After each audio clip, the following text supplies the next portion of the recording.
I was in New York, went out with a friend of mine to a restaurant, was standing at the bar, and this woman was about 2 chairs over.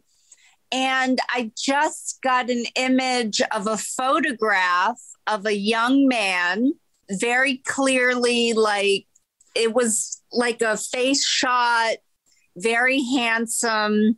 And I knew it was her son and that he had passed on in a motorcycle accident and that this was his birthday. And she was just really feeling it and went out to kind of, I guess just get out and remember and feel at peace. Welcome to What the Fuck Just Happened. I'm your host, Liz Enton. If you listen to the intro, you know my story. If not, here's a brief summary. I'm a sciencey skeptic, and when my dad died, I took a shot in the dark and decided to investigate if there was any possible evidence of an afterlife. I assumed that was as realistic as Santa Claus, but I was desperate.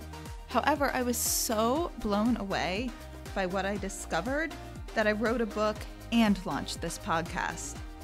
In this podcast, I will be talking to some fairly normal people about some really weird shit.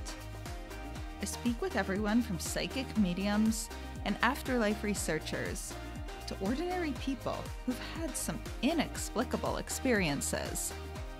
So come, listen. There's no need to draw any final conclusions. Keep an open mind and wonder, what the fuck just happened?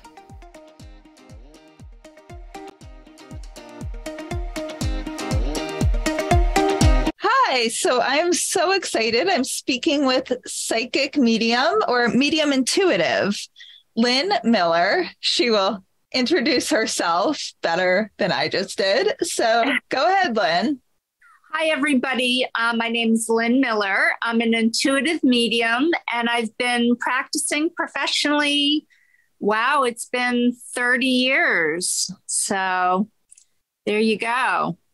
So you really know what you're doing, no doubt there. So how did you even realize you had these abilities? Well, it was a long process. I mean, as a very young child, I started experiencing some kind of psychic phenomena. I would have dreams, and the next day they would play out exactly as I dreamt them. So being so young, I just didn't know what to think of it. I wasn't sure, did everybody have this?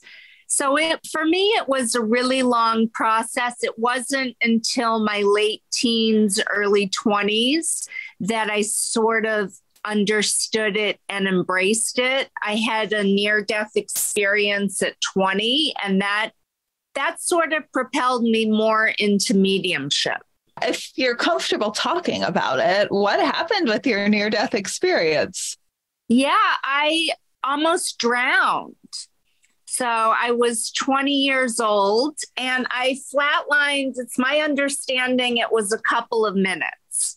So I definitely, it's very similar to what you read about experiencing the other side.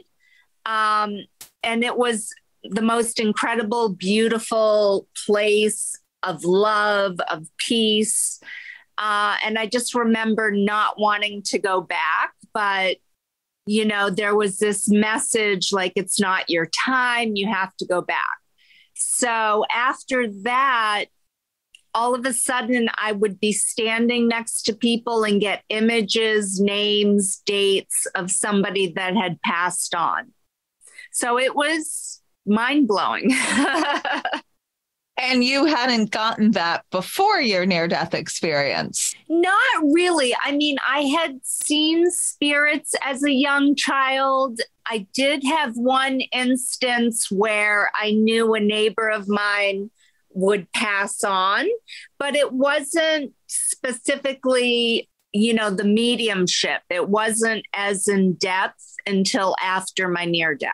How did this even process for you? Were you completely confused? What would the process be like? Like you'd hear in their head, hi, I'm so-and-so's grandpa. Well, I mean, I had to learn, like every medium receives messages in different ways. So, like I said, it was a huge learning process. But for me, yeah, I would be standing next to somebody and get an image. So kind of like clairvoyance. I would see a picture of what that person looked like. Sometimes I would hear their voice or what they sounded like. So I was tapping into clairaudience. And then sometimes just a knowing, like I know this person passed on such and such a date.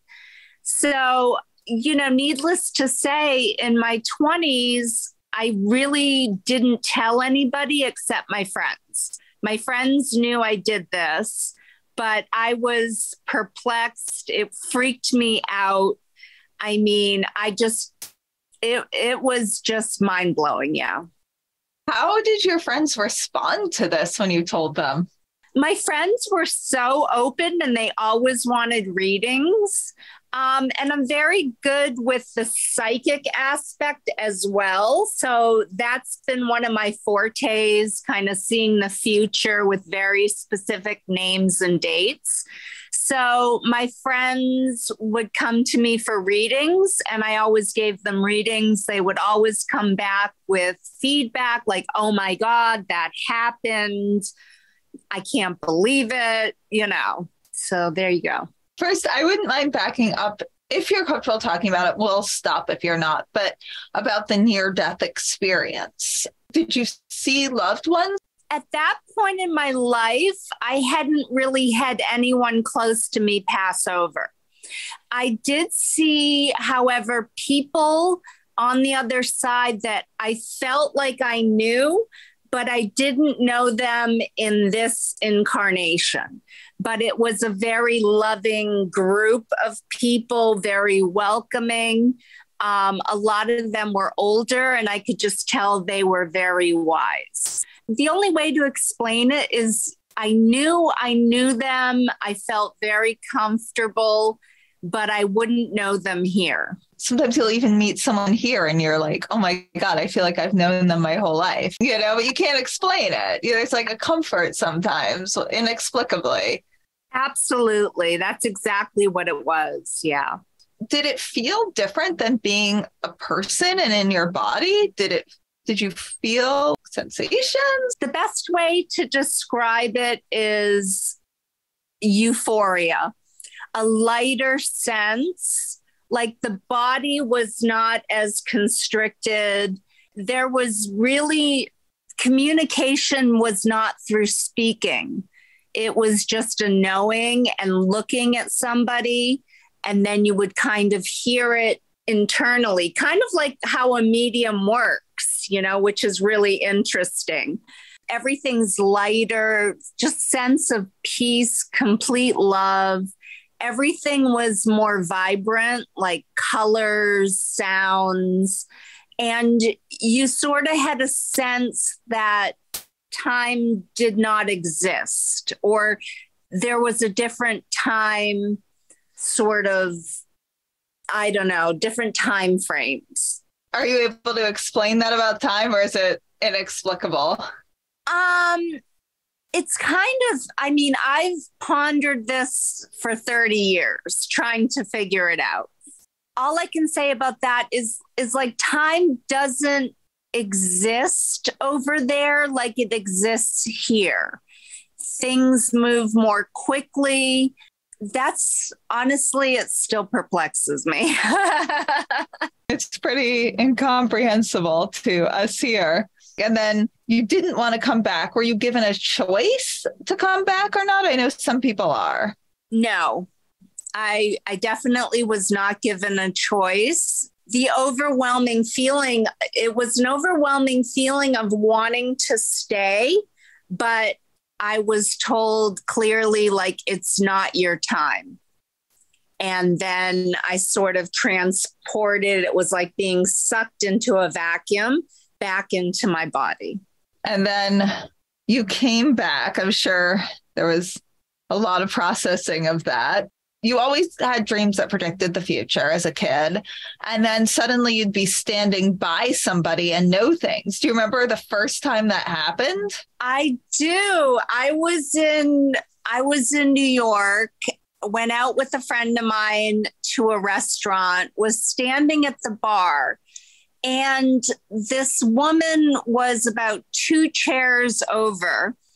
And I just got an image of a photograph of a young man, very clearly, like it was like a face shot, very handsome. And I knew it was her son and that he had passed on in a motorcycle accident and that this was his birthday. And she was just really feeling it and went out to kind of, I guess just get out and remember and feel at peace. And I told my friend this, and she said, you need to say something. And, I struggled with that because, I find that can be invasive if somebody doesn't ask for it. But I guess in my 20s, at that point, I was just so curious to see if this was real or what was going on. So I sat next to her and just casually we started talking. I figured that was the best way to approach it. I'm not just going to walk up to her and be like, hey, by the way. So we started chatting and I was like a little bit into the conversation. I said, hey, I just wanted to let you know I'm intuitive. And I had this image of a young man and a motorcycle. Does that, make any sense to you? And she literally started crying and she's like, yeah, that was my son, Chris. He had a motorcycle accident, died 2 years ago. And she just blown away. And, there was just messages of love coming through. I have to say I was freaked out. She was freaked out. I was trying not to show it on my face. So I left that experience and told my friend. My friend was freaking out, but that was the first time after my near death that happened. I mean, that probably meant the world to her, even if it was intense, that's so evidential. I would love someone to just know about my dad like that randomly. I think it'd mean so much, but I'm sure people are shocked. I've also spent the past 5 years studying this stuff. I'm sure if you haven't, I'm sure it's very different for everybody. Yeah. You also mentioned, I'm backing up a little bit, that when you were a child, you'd have dreams that came true. Is there an example of one that you can share? Oh, wow. Yeah. The first time, my first psychic experience, I remember vividly. I was about 4 or 5 years old. I think I was closer to 4. I had a dream that our house was going to burn down. I woke up, told my mother, Mom, I had a dream our house caught on fire. It's going to burn down. And she's like, no, honey, that's just a nightmare. Not going to happen. The next night, I woke up at about 2, 3 in the morning to smoke, and our house was burning down. So managed to go to my brother's room, get him up, go to my mother's room. We all got out safely, but that was my first psychic experience. What did your mom say to that? I remember her kind of downplaying it, actually. So I don't know if it scared her. I came to find out many years later, my mother was very intuitive as well. So I think she had a lot of fear around it, but I don't remember her ever really making a big deal about it. And it happened a few times from age 4 to 10 and directly experiences with my mother. So like another time I was about 7, and this wasn't a dream. This was the first time it actually happened in real time. My mother was driving. I was in the back seat. And I just heard a word, hydroplaning. And I said, Mom, we're going to hydroplane. And she was like, what? She looked in the rearview mirror, and it was about a minute later, our car skidded off the side of the road. I didn't know what the hell this meant. Like, that was when the clairaudience started happening, and I would just sort of hear words or phrases that were way above my vocabulary. Yeah, I don't think I would have heard of that word at 7. That's amazing. And so then you had this through your childhood. Your mother understood, but didn't make a deal of it. Then at 20, everything went to the next level after your near-death experience. Yeah. And when did you decide? Was this, 20 is still pretty young, you haven't started your career yet for the most part. Did this become your career immediately? Did you do other things first? No, I was working as a makeup artist in New York. And I would say I was about 23. I was in between jobs. And one of my friends that I constantly gave readings to came to me and said, I referred you to so-and-so. They're going to call you. You're $200 an hour. You're going to do this reading. And I was like, whoa. And I said, okay, all right, I'll do it.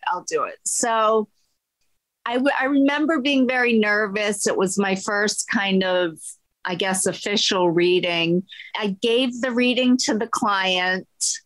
They wrote everything down. And about a week later, they called me and they're like, oh my God, this already happened. And they referred 3 people to me. Those 3 people each referred somebody. It just started snowballing to the point that I was like, wow. So that became what I was mainly doing. And I kind of never looked back.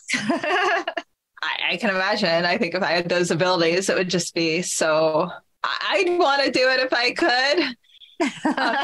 Have you ever had a person who comes in and you're just getting nothing from them? I generally can pick up a lot of times. Yeah, that has happened where they don't want to communicate or they're just more distant. So yes, that definitely has happened. And a lot of times when somebody that has passed on from something very tragic, that will be the case. And I don't know why. Sometimes I think my spirit guides are protecting me, or the person I'm reading isn't ready to receive certain information.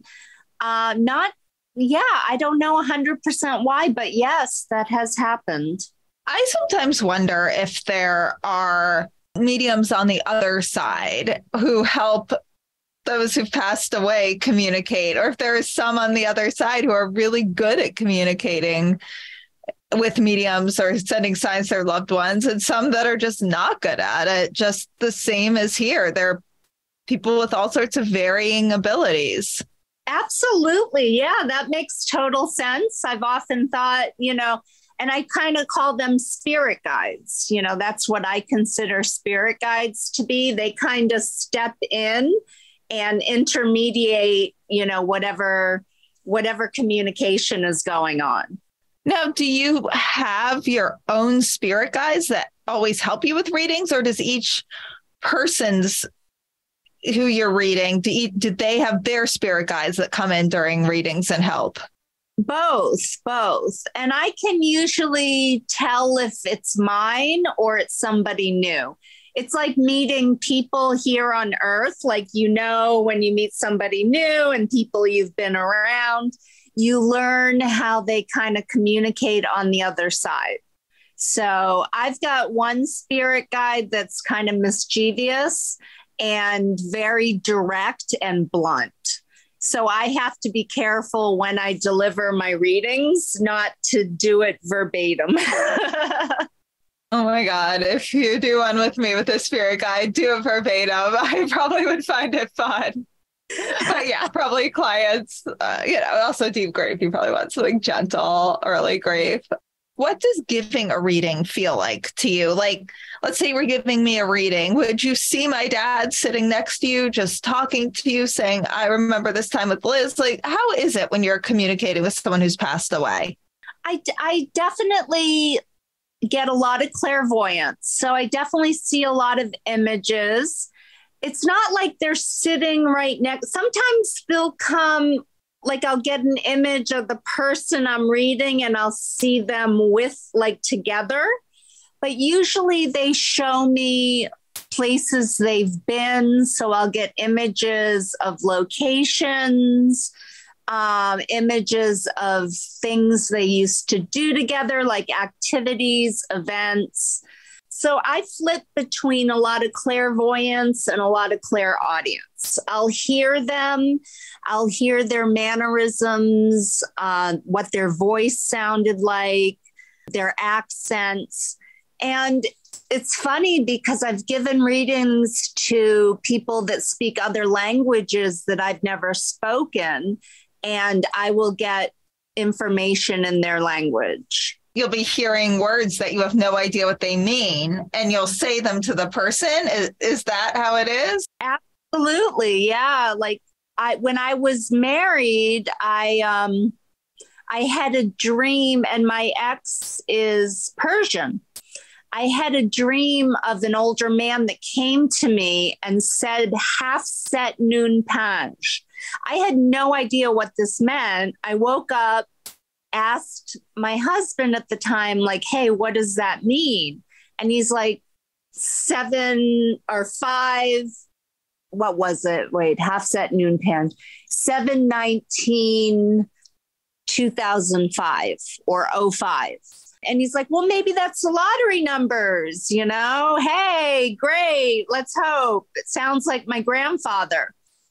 I had no idea. And then my second son was born, and that was his birthday. So that was probably like your husband's grandparent or something. Yeah. So things will come in different languages. So whatever, the person spoke here, they're speaking over there, so sometimes translation, doing a reading for somebody that's, it's difficult. That's pretty evidential, though. I think if I ever got a medium reading with someone who didn't speak English and they started saying stuff in English, that they couldn't know what it meant, I'd be pretty blown away. Does it feel really different for you? You said you also get psychic information. Now, I don't know if, in case some of our listeners don't know this, like mediumship is when you're connecting to someone who's passed away, and psychic is when you're getting information about the person, like the future. Do you experience getting those information differently? No. And this is where I might differ from some other things you've heard. I like to focus my readings a lot on future events and future paths. And I kind of look at it like a mishmash, like where does this information come from?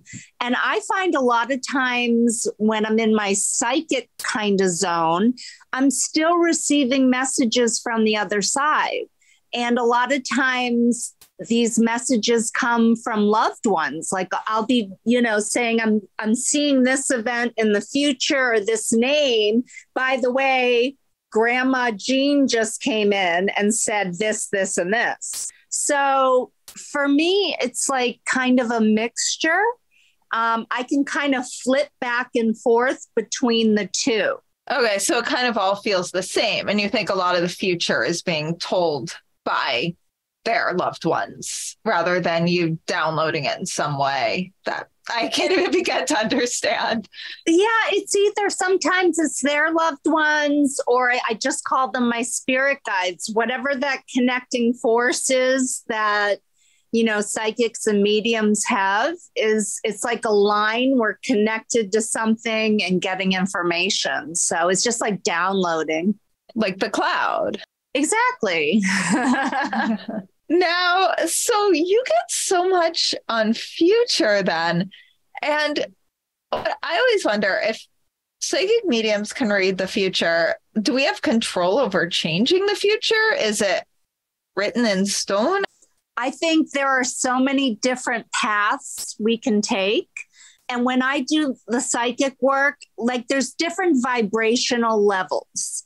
So based on our choices in the present, it's going to dictate the future or the outcome. So that's why when I work with clients, if I feel they're on a lower vibration, they're not making the best choices, I can sort of read what's coming around them on that vibration. But alternately, I can read another path, which I like to always focus on, which I call the highest vibration or the highest path. So absolutely, our future can change in the blink of an eye. You know, what I see for someone can change in 3 months. It's all happening so quickly. So to answer that, yeah, I think there are so many different outcomes. I think the people you're supposed to meet, however, will come into play no matter what.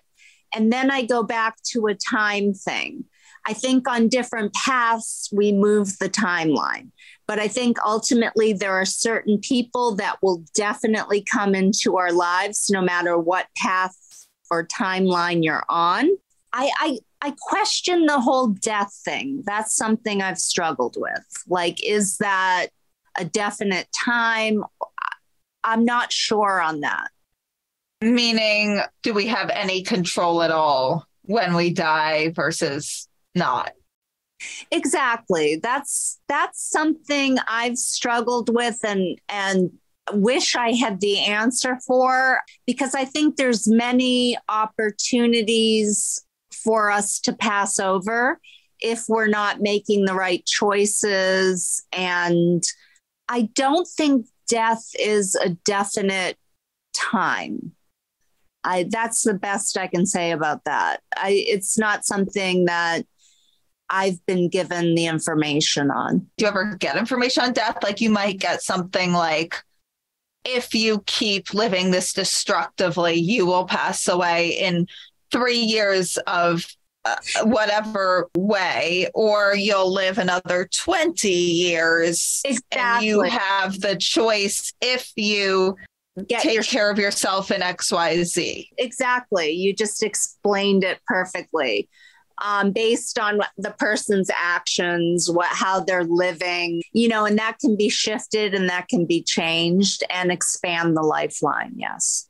So it almost sounds like our choices aren't limitless, but we might have, say, I mean, who knows, numbers and quantity is probably so different over there, but it might be like you could pass away at 22 in an accident, or at 28 in an overdose, or at 40 of cancer, or at 90 of a heart attack. Those are your choices at that time, and your behaviors will affect that. But you will never be somebody who passes away from COVID, for example. Like that's not in your plan. Would it be something kind of like that?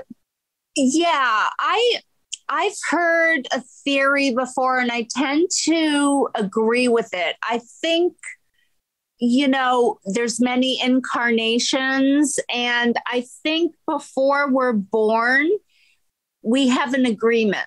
We make certain agreements to karmically, like what we did not resolve in a past life needs to be resolved. And I think we make agreements as to maybe timelines and dates of certain events, and the obstacles will be presented to us.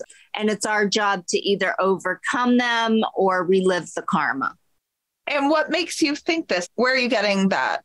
I got that. I downloaded that from some of my spirit guides in asking that. And it was just a sense that I got from my near-death experience.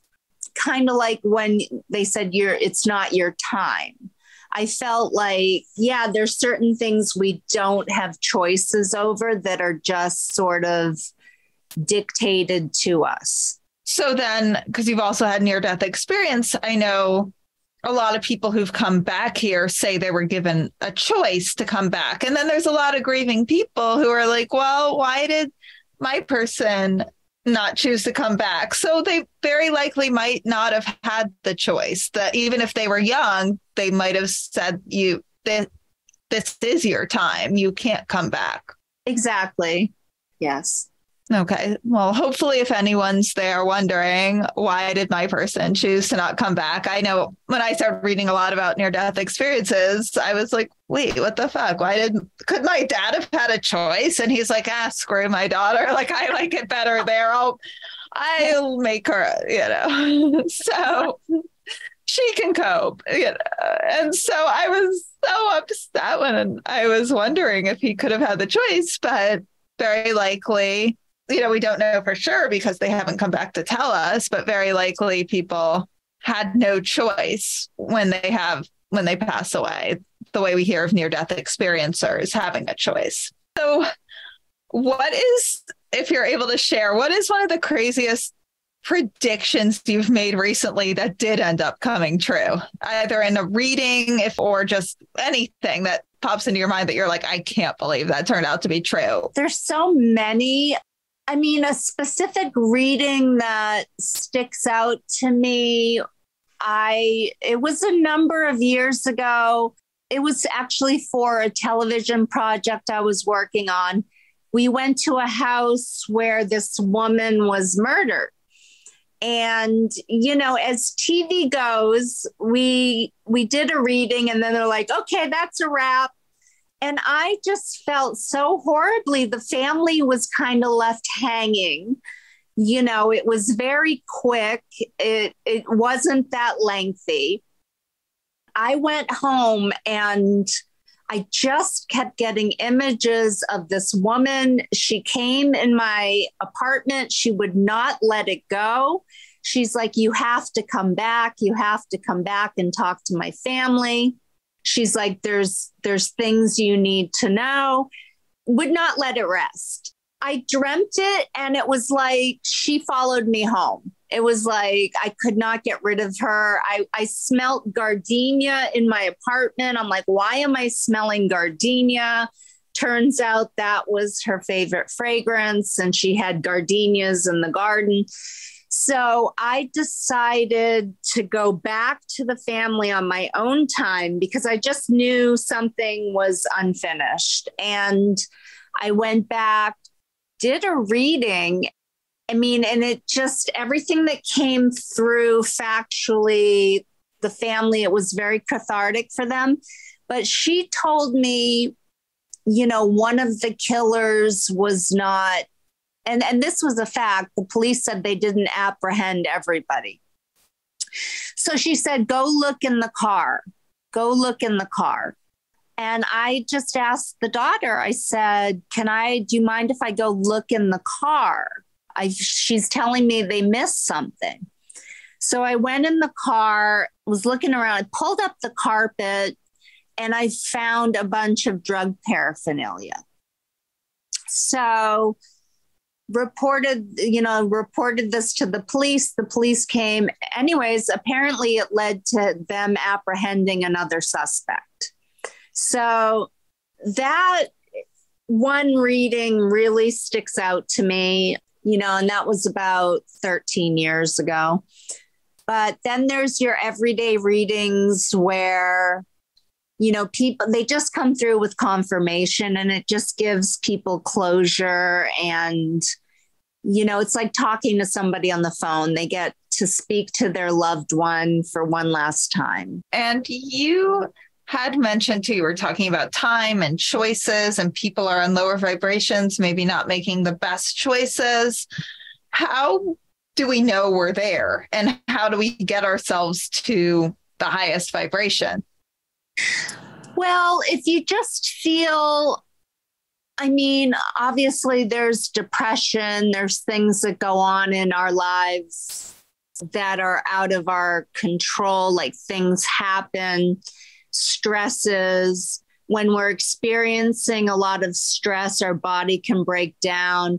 We tend to be, or when we're ill, we tend to be on a lower vibration. You can feel your energy level. Like, you know, if you're always tired, maybe you feel sad a lot, or you find that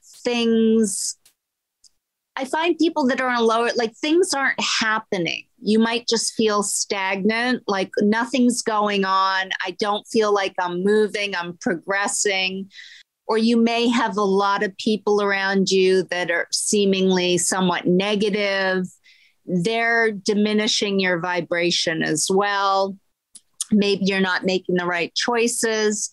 So you can definitely realize it, but if you're not aware of it, you can just continually live in a lower vibration. So, you know, my hopes in doing what I do is to make people aware. And then how do you change it? A lot of different ways. Diet, very important.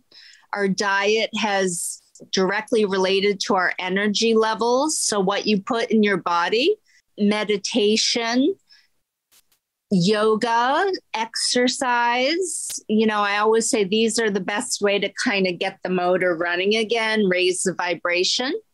And I always suggest like taking an action you wouldn't normally take. Like sometimes just getting out of bed, say you hate hiking, just get out of bed and go hiking. Or you're not a cook, go take a cooking class, because this kind of expands your reality, brings new people around you. There's so many different ways to do it, but those are kind of the key points that I like to bring out. I know some people have done this, or I've tried this. Sometimes I feel like I've been in a bad place where it's like, do something completely new every day. One thing, it can be huge, like depending on your situation, travel, spend a week in a place you've never been, or try a cafe you've never been. You know, you could walk in and meet the love of your life when you least expect it, or your new best friend. Yeah. You also mentioned other lives. Do people's past lives ever come in during readings with you? Definitely. Definitely. I get a sense of where somebody's been, a lot of times, like what gender they were in a past life, who was kind of connected to them, that's connected to them currently. So, yeah, I have done a little bit with past lives. I don't know if you'd know this, but if there was someone who you want to make sure you have your future lives with, what can you do about that? Like if someone's passed away and you're like, well, hopefully we can be back together in whatever family form or friendship form next life. Is there anything we can do about that? Again, I kind of go back to, I don't think there's anything we can do about it. I think it depends on how you lived your life with this person, your spiritual evolution. You know, have you accomplished what you needed to accomplish with this person? And that determines. So, yeah, while we're living here, I think we can just work our hardest to be on the highest path with whatever's around us, to be the most spiritually evolved, you know? But I don't know whose choice it is, you know, that souls come back together and how many lifetimes that takes, or, you know, again, questions that make you go, I know. I have so many of those. No one can answer my questions anymore. I'm like, what happens after our last life? Like, when did we have our first life? Do we, you know, after the big crunch, I assume there's another big bang. Are we like starting from scratch? Are we going back? You know, I don't know. How can we know any of that? That's the stuff we can't know, I assume. Yeah. I mean, I think there's so many evolutions of life and higher realms. I mean, we are don't get me going on aliens and stuff like that, but we're such a Earth is very small. How can we not think there are so many more dimensions out there? Who knows? Worlds, places, and we might just be at the bottom of the spectrum. Who knows? Well, I mean, when you bring up aliens, I would find it almost impossible to imagine that in the whole solar system, let alone, we have the solar system, then the galaxy, the whole universe. There's no way there aren't, as, I know astronomers say, the Goldilocks planets that are set up for material life. There's no way there aren't others. I mean, I think it's incredibly small-minded to think Earth is the only planet with intelligent life. Who knows? Maybe the planets nearby us years and years and years ago had intelligent life. I mean, maybe they destroyed it the way we're destroying this planet. I know that they're doing a lot of research to find life on other planets. I don't know. I mean, for anyone listening, I know a place that I think does interesting work looking into that. It's called SETI, SETI. I forget what it stands for, but I'll put it in the show notes. And they're researching this. And I wouldn't be surprised, too, if given what all the evidence seems to say, consciousness survives bodily death and downloads into other physical forms if we haven't lived in other planets. And I'm really interested. I think the multiverse theory seems, I mean, how do I know? But I think there's something to that. Absolutely. I agree. In other dimensions, I know string theory is looking into that. I'm obsessed with string theory, so I could talk about that all day too, though I don't know anywhere near what I'm talking about compared to an actual string theory physicist. Nevertheless, I'm obsessed with reading about it. Have you ever had any weird things while doing readings when you've connected with the other side that made you think you were connecting with consciousness that have experienced living on other planets? Yes, I've had visions of other life forms come to me sometimes in readings. And I just, doing some research on my own, reading up on abductions, things of that nature. They didn't look human-like to me. And that's where I received a lot of this information that, yes, they do exist. They're not here to harm us. They're here to help us. So I think one of my spirit guides is actually, quote unquote, otherworldly. So you think they're here to help us, like they're other dimensions. So they're not just like a bunch of material idiots on another, like us, like on another planet in another solar system. Like they're higher dimensional. They're so much more highly evolved than we are, intellectually, spiritually, and they see what we're kind of doing to the planet and how we're destroying it. And I don't know if they were once as we were, and then it's possible that we evolved to that level, or I don't know, but they're just very highly evolved, incredibly intelligent. They don't speak like we speak, and they're built very differently. Maybe we could evolve that. I mean, we've evolved significantly beyond monkeys, and monkeys evolved beyond, I don't know, whatever cells originally started. An evolutionary biologist would be able to explain this better than me, but I don't want to knock monkeys. I love them, but we're a lot smarter than them. And humans very likely could be evolving into another species at some point if our planet survives, and maybe other planets evolve further. And were they human-like in this light way? Were a little bit ape-like, or were they completely different? No, they were more human-like. I've always wondered when they do these videos on people that have been abducted, and they have no correlation or connection to each other. They always draw very similar images. Why is that? It's like, that's sort of how they looked to me, exactly like you've read or you've seen photos of. So, yeah, and I think there's different types as well, just like, there's different types or physical types of humans. Do you ever get information on people's animals who've passed away? I do. I have a couple friends that, strictly do animal communication. But yeah, just like people, animals pop through too. So yeah, I've had a lot of requests for that.